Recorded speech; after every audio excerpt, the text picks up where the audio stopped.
গাধার কাছে স্বর্ণের চেয়ে খড়ের দাম বেশি। কিছু মানুষ আছে যাদের যাদের কাছে আপনার হলো ভ্রমণের থেকে টাকাটা খুব গুরুত্বপূর্ণ। তো তাদের জন্য এই কথাটা বলা। আমার বন্ধু তারেক বলে গাধার কাছে স্বর্ণের চেয়ে খড়ের দাম বেশি।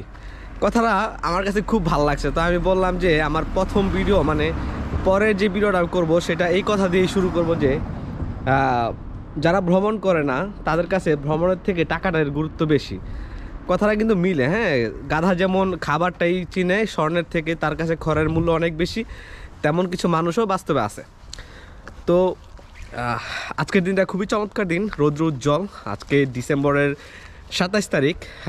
গত 2 দিন আগে ক্রিসমাস গেছে। তো নর্মালি এরকম রৌদ্র উজ্জ্বল দিন ইউরোপে দেখাটা আসলে খুবই সৌভাগ্যের ব্যাপার আর কি, এরকম রোদ উঠে না। তা আজকে